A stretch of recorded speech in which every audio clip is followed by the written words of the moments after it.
Minha relação com os atores. A partida é o texto.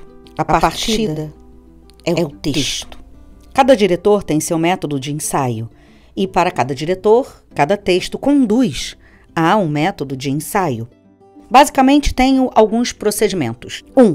Pouca leitura de mesa. Se não houver motivos especiais, 2 ou 3 leituras e não mais. Detesto longos períodos de mesa nas quais os personagens são longamente discutidos e, por vezes, transformados em complicadas teorias.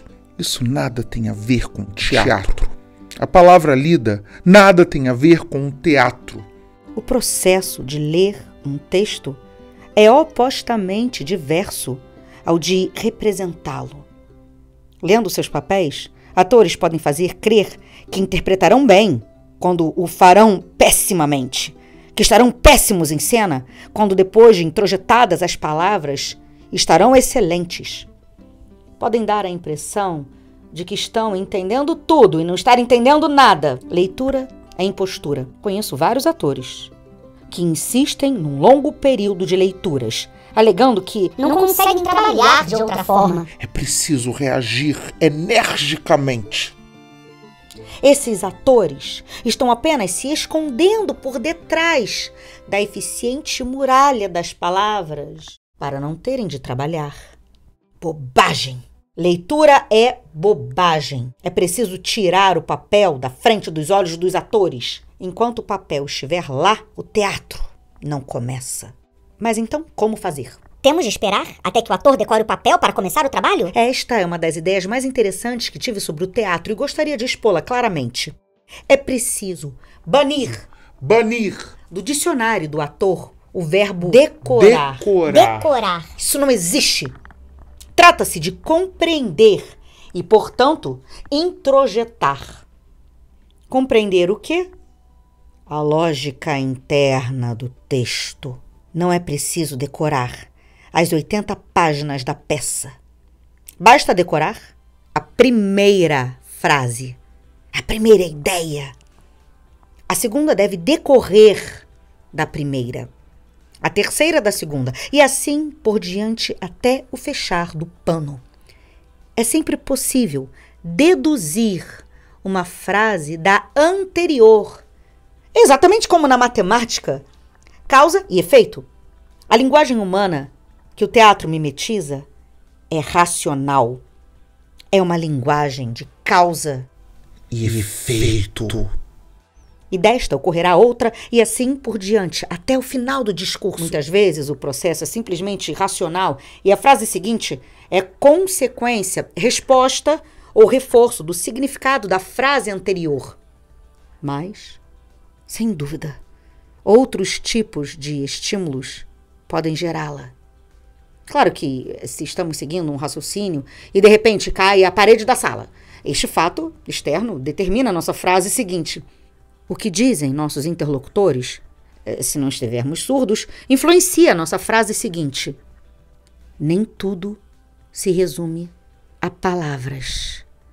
O olhar de nosso interlocutores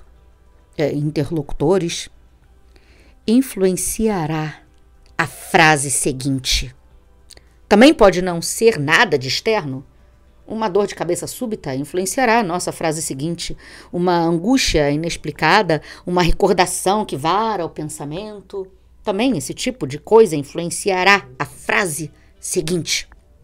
Mas, por uma causa ou outra, a frase seguinte decorre sempre da anterior através de uma lógica inflexível. O discurso humano, e, portanto, o discurso do ator, encontra uma imagem física perfeita num fio de aço altamente flexível, contínuo e inquebrável, que começa na primeira frase do texto e termina ao cair o pano. É importante observar que esta lógica inflexível muitas vezes não é simples nem primária. Pode ser difícil encontrá-la, por isso, essa análise do texto que faz com que o ator compreenda o funcionamento interno das palavras deve ser feita com o auxílio do diretor.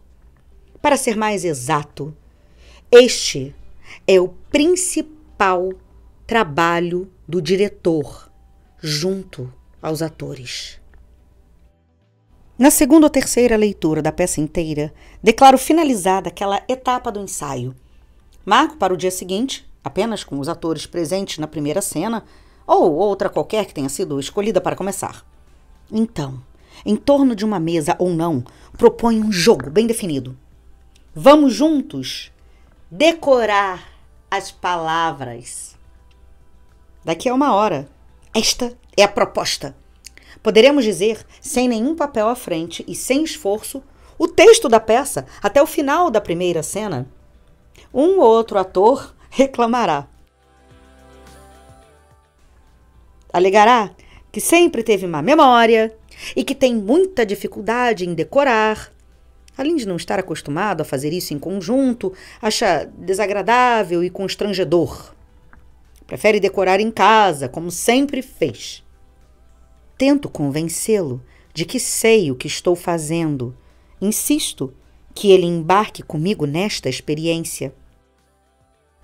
Forço e inicio o processo, pedindo que os atores digam, ao menos, as 3 primeiras frases do texto. Pronto. Eles acendem, uns interessados, outros contrariados. Antes de chegar à citada terceira frase, um deles para e diz: Esqueci. Não sei. O que eu digo mesmo agora? O que eu digo mesmo agora? E eis que chegamos ao primeiro momento importante. A ponte que liga a frase anterior a esta, agora esquecida, não está clara. É preciso que conversemos sobre isso, fantasiemos sobre isso, o que leva o personagem a dizer a frase esquecida algo que deve ter sido, senão ele não diria. E da discussão desta falha de memória começa a ser debatido pelo diretor e pelos atores a vida interior dos personagens, seu processo de pensamento, suas motivações superficiais e ocultas.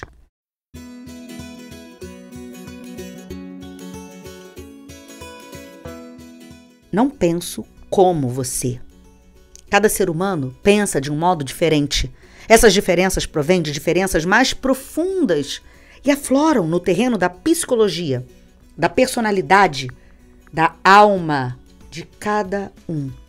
Estudando o modo como você pensa, a partir do modo como você fala, estou, na verdade, penetrando na sua psicologia, sua personalidade, sua alma. Através desses simples códigos sintéticos, as palavras do texto, vamos penetrando nos personagens, tentando dizer as palavras como se fossem nossas. Vamos experimentando a identificação mais profunda que o ator pode ter com um personagem, posto que feita através das únicas coisas que realmente sabemos dele, as palavras que diz, as coisas que faz. Quando um texto é analisado desse ponto de vista, fica perfeitamente decorado, livre de qualquer forma fixa, posto que decorado através das ideias, dos pensamentos do personagem. Quando um texto é analisado desse modo, o ator está estudando o personagem, construindo o personagem de um modo muito mais eficaz do que se teorizasse meses a respeito do assunto. Ninguém tem dificuldade em decorar. Qualquer pessoa pode rapidamente compreender o modo pelo qual as ideias de um texto encadeiam-se umas às outras.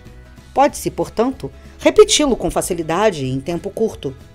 Muitas vezes, uma palavra será substituída pelo seu sinônimo ou por outro modo de dizer a mesma coisa, mas isso pode ser rapidamente corrigido em frases posteriores, se necessário. Qualquer débil mental pode decorar uma página em 10 minutos, desde que não estude as palavras e sim o significado e encadeamento das ideias do texto. Se você tiver um ator muito teimoso, insistindo em ir decorar em casa, diga isso a ele. É verdade. Resumindo, tenho por fé que o decorar um texto deva ser, na verdade, um mergulho profundo, um retorno ao mundo do autor, daquele que escreveu as linhas.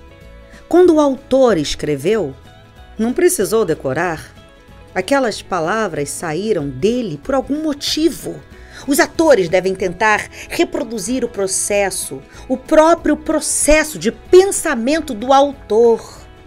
Assim, o texto estará em nossas bocas e consciências verdadeiramente, de modo inevitável, como o autor escreveu. E assim, elevados através desse tipo de abordagem ao nível de autor, podem os atores começar seu verdadeiro trabalho. Fazer voltar o tempo, recriar o próprio momento em que a peça foi escrita, compreender como, palavra por palavra, o texto foi emanado do autor, penetrar no autor, tornar-se o autor e apoderar-se da peça. É assim que um ator deve decorar seu texto. Em Testemunhas da Criação, eu contracenava com Lenita Plonczynski, responsável por grande parte da concepção do espetáculo. Resolvemos levar às últimas consequências a proposta da linha interna contínua do teatro natural e inevitável, de modo que durante uma grande fase do ensaio só respondíamos ao outro se fosse inevitável responder. Claro que sabíamos que a deixa tinha sido dada e que era hora de falar, mas não falávamos. Interrompíamos se não fosse inevitável responder. Assim deve ser a boa representação, as interpretações introjetadas, o caminho definido. A boca e o corpo vão na frente do pensamento. A peça flui, como o rio desce a montanha, pelo caminho que a força da gravidade indicar como mais natural.